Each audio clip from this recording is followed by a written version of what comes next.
Bonjour, ce Shabbat, on va lire Parashat Kitese. Kitese la milchama al oyevecha, untano Adonai Elohecha beyadecha, ueshaveta shivyo. La Torah nous parle que quand tu sors à la guerre contre ton ennemi, et Hachem il te le donnera entre tes mains, il y a toute une procédure à suivre, surtout par rapport au butin qu'on prend.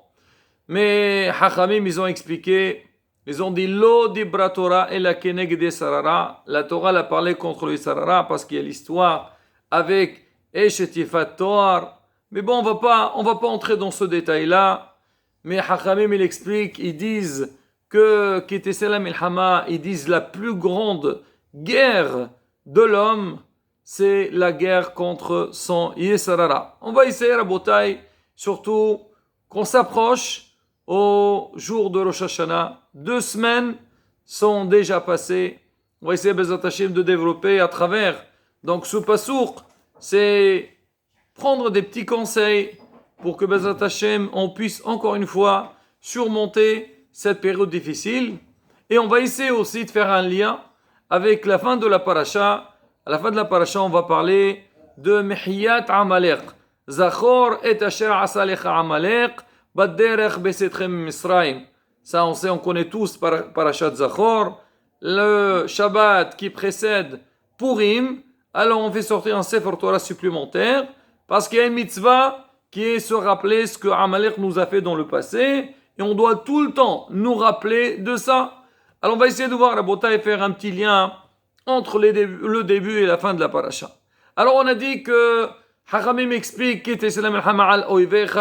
on dit c'est qui le plus grand ennemi dans la vie, c'est Yesarara. Alors pourquoi c'est le plus grand? Un ennemi reste toujours un ennemi. Mais on dit c'est que, en règle générale, quand il y a un problème, on va dire en donation, entre deux personnes, ça prend le temps qu'il faut et après chacun il va de son côté. Alors que le Yesarara, c'est complètement différent. Le Yesarara, il lâche pas l'affaire. Il laisse pas la personne tranquille. Ah, comme c'est marqué, Le'olam yargiz adam yesratov al yesrara. Toujours l'homme, il doit faire en sorte que son yesratov, le bon instinct, il soit éveillé contre son yesara, contre le mauvais instinct. Pourquoi? Parce que c'est marqué, Sofé Racha al-Sadiq, le Racha qui est le yesara, il essaie, il regarde, il cherche le tzaddik, on va kesh la mito, il veut le faire tomber, il veut le tuer. C'est pareil aussi, le Yesarara, c'est ça son travail. Surtout, le Yesarara, chacun il a en lui un Yesarara, il connaît nos faiblesses. Alors il va essayer de faire en sorte où je peux toucher la personne et là, je pourrais le faire tomber. Alors la Torah nous dit, Kitesela milchama al oivecha. Alors hier j'écoutais le message de notre maître, Moran Rav Rabbi Meir Mazouz Shalita. Alors il a dit, c'est que Kitese la milhama al oivecha. C'est-à-dire quoi Kitese? Seulement quand est-ce que l'homme, il peut battre son ennemi? Tu peux battre ton Yesarara quand toi tu vas vers lui. Il faut pas attendre. Toi tu dis, écoute moi, voilà, je mène ma vie normalement. Ici je vois que j'ai une épreuve face à moi. Là j'essaye de prendre les choses au sérieux et me battre contre Yesara. Rabotai, celui qui agit de la sorte, c'est pas évident. Parce que Yesara, il est fort. C'est que des fois, il va venir, il va s'approcher à nous en tant que quelqu'un qui cherche notre bien. Et nous, des fois, on peut être, hasve shalom, influencé par ses idées ou par ce qu'il nous met dans la tête et on le suit. Et à la fin, on se rend compte que en vérité, c'était pas la bonne voie à suivre. Alors l'homme, il faut toujours quitter de il faut que tu sois éveillé. Et c'est pour ça aussi, Rabotai, si on regarde un petit peu le programme de la journée que le Shulchan Aruch nous a tracé. Le matin, tu te lèves Modéani, tu fais les brachot. C'est vrai que il y a ce qu'on appelle Hakarat Tov. C'est remercier Akadosh Baruch Hu pour tout le bien qu'il nous a donné. Il nous a rendu la neshama, il nous a donné la possibilité de marcher, de voir, de bouger. Voilà tous les biens qu'Hachem nous a fait. Mais derrière ça aussi, quand l'homme, il va mettre face à lui, il met dans sa tête que c'est Akadosh Baruch Hu qui l'a tout fait. Donc il doit savoir, Bechol derachecha da'ehu. Là où tu vas, tu dois aller dans le chemin d'Akadosh Baruch Hu. Et quand tu as cette idée-là, même quand il y a des choses qui se présentent face à toi, tu es plus éveillé, tu vas réfléchir, est-ce que vraiment c'est ce qu'il faut faire ou ce qu'il ne faut pas faire? Alors on a dit, les Olam Mergiz Adam et Sarah Tov Ali Sarah. Nesaho Mutaf. Si l'homme il a réussi à battre le Isarara, tant mieux. Alors si tu n'as pas pu le battre par rapport à tes propres moyens, alors l'Agmara nous donne des solutions. Parmi les solutions qu'elle nous donne, elle nous dit l'homme, il doit Moshreho le Beta Midrash. Amène-le au Beta Midrash. Il a encore une fois Rabotai. Le matin quand on se lève, même si on est un petit peu fatigué, alors quand on s'efforce, on vient à la synagogue, c'est différent. Tu as passé une tfila dans laquelle tu as fait des demandes. Alors, même avec une toute petite, on va dire, concentration, tu vas voir, attends, tout ce que j'ai, c'est Hachem qui me le donne. Et donc ça va t'aider donc à mettre Hachem face à toi. Shevit et Hachem l'énerditamid. Alors tu l'amènes au Beth Midrash où normalement il y a l'Akhdusha. Tu n'as pas pu, alors qu'on a dit, il y a l'Imoudat Torah. Tu n'as pas pu, Iskoriom Amita, il se rappellera le jour de la mort pour que l'homme il sache que on a une mission dans la vie. Il faut qu'on soit, comme on dit, très vigilant pour pouvoir battre notre Yisara. Mais il faut savoir une chose, que Yisara, il est très fort. Alors celui qui pense pas à ça, pour lui, attends, arrêtez de me casser les pieds, voilà, Yisara, Tov, Tchouva, Vetchouva, là, d'accord. Voilà, on vit normalement, et comme on dit, Dieu est grand. Alors maintenant, celui-là, bien sûr, il est chassé entre les mains de Yisara. Et même des fois, quand quelqu'un, il essaye de programmer pour ne pas tomber entre les mains de l'Essara, on dit que l'Essara, il est très, très, très rusé. Shlomo HaMelech, il l'appelait Zachen. C'est un vieux. Ça veut dire quoi, c'est un vieux? Il a beaucoup d'expérience. Il connaît l'homme, il connaît la faiblesse de chacun. Il a fait être très fort. J'ai lu une petite anecdote. Mais c'est une anecdote que moi, personnellement, je me rappelle, avant en Tunisie, c'est quelque chose qu'on la voyait. Il dit, Beshok Romi, dans le marché de Rome. Alors, on sait très bien, même aujourd'hui, quand vous allez au marché, alors il y a des stands partout. Et on sait que dans le marché, il y a des chiens, il y a des chats. Alors, ils sont là. D'accord? Des fois, ils appartiennent à quelqu'un. Mais eux aussi, ils ont un Sarah comme nous. Alors, c'est quoi le Sarah d'un chien? C'est quoi son Sarah? L'os. Ben, il veut manger. D'accord? D'accord. Alors, lui, quand il voit surtout, il y a de la viande, il y a du poisson, il y a tout ce qu'il faut. Et lui, il a envie de temps en temps d'aller prendre. Mais il est clair que le vendeur, il va jamais le laisser prendre. Parce que, attends, c'est sa marchandise. Et il n'a pas intérêt de laisser le chien prendre ce qu'il veut. Alors, qu'est-ce qu'il fait, le chien, pour avoir?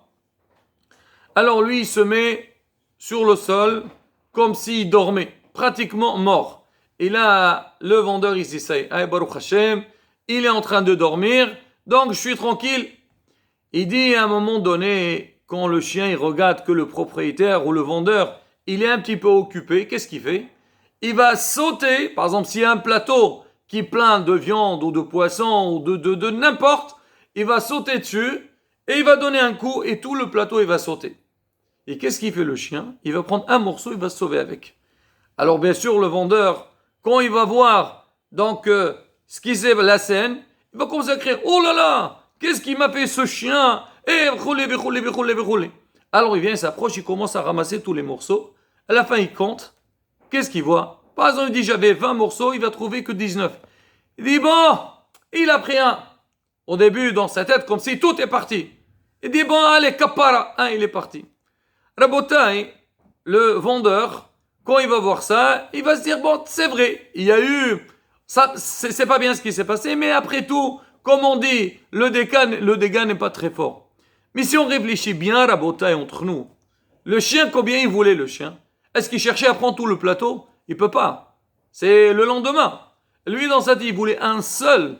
Alors, il est arrivé à voir ce qu'il veut, mais c'est le vendeur qui croit qu'il n'a pas été battu. C'est pareil aussi pour nous. Nous, on croit beaucoup de fois, Oui, mais c'est pas Israël, il nous traîne dans certaines choses. Même des fois, on vient à la synagogue, allez, viens prier. Alors des fois, il te traîne. Voilà, c'est bien, je le sens. Il va te pousser à parler, il va te pousser à déranger, il va te pousser de faire des choses, tu peux même perfumer pendant la tefila. Et là aussi, il faut être très très vigilant. Alors on dit Rabotai, on a dit qu'à la fin de la paracha on parle, on dit Zachor et asher asa lecha Amalek. Alors on sait ce qu'il a fait à Amalek quand le peuple d'Israël est sorti d'Égypte.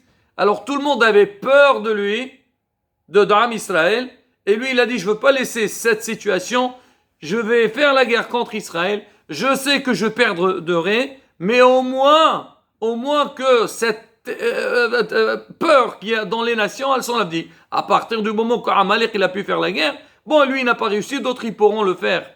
La Torah, on dit, il faut se rappeler tout le temps. On dit, le pasteur dit, Asher karecha baderch. C'est quoi Asher karecha? Il t'a refroidi. Hachamim ils disent, en vérité, c'est quoi tout le travail de Esarala? C'est exactement la même chose. Amalek, c'est le pire de tout. Amalek, on dit, c'est quoi? C'est la valeur numérique de safer, doute. C'est mettre la personne toujours dans le doute. Il ne sait pas. Même quand quelqu'un, combien de fois, on dit oui, Bezat Hashem, demain matin, je veux me lever, je vais arriver à la tefila, je vais relaisser les hôtes. Tu essayes, tu es conscient, tu dis oui. Mais demain, dans le matin, dis-moi, est-ce que c'est obligé de faire les stihot? Je suis obligé de faire la tefila tôt. Après, j'irai, je prierai tard. Et c'est pas grave. Et après, quand l'heure, elle est passée, tu vas prier. Oh non, c'est pas possible. Moi, je veux pas prier à 8h30, je veux pas prier à 9h. Après, je vais arriver en retard. Et donc, ça tourne. Et ça fait que quoi? Qu'Isra, tout son travail, c'est quoi? C'est mettre la personne perturbée. Il ne sait pas de quelle manière agir. Alors, c'est ce qu'on dit. Faire très attention. Ne le laisse pas lui gérer ta vie. C'est toi qui dois gérer ta vie. C'est toi qui vas en guerre. Sache-le. C'est pas un copain. C'est pas un ami. Il cherche pas ton bien. Et à partir du moment où qu'on est mithazer, et on est conscient de ça. Rabotai, je finis avec ça.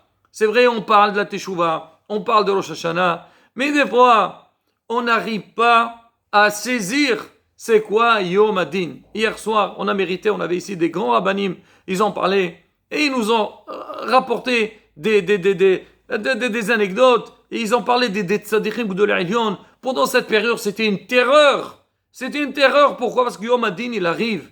Et ça, Rabotai, quelque part, le Yisraël, c'est la force. Qu'est-ce qu'il va faire? On dit oui, Rosh Hashanah, il va arriver. Mais c'est quoi le problème Rosh Hashanah? Qu'est-ce qu'il y a? Tous les ans on fait Rosh Hashanah et tout passe. Rabotai, c'est vrai, tous les ans passent, mais est-ce qu'on regarde ce qui s'est passé tout le long de l'année? Là, Rabotai, encore une fois, je finis. Il faut, comme on dit, voilà, on a encore 2 semaines devant nous, Bezrat Hashem. Chacun essaie de renforcer l'autre, faire l'effort nécessaire, que tous ensemble, Bezrat Hashem, on montre à Kadosh Baruch Hu, on a envie de changer, on a envie de progresser. Et Bezrat Hashem, quand Kadosh Baruch Hu, il voit nos efforts, il nous aidera et on aura Bezrat Hashem, Shana Tova, on vorechet, Shabbat, Shalom, on vorach.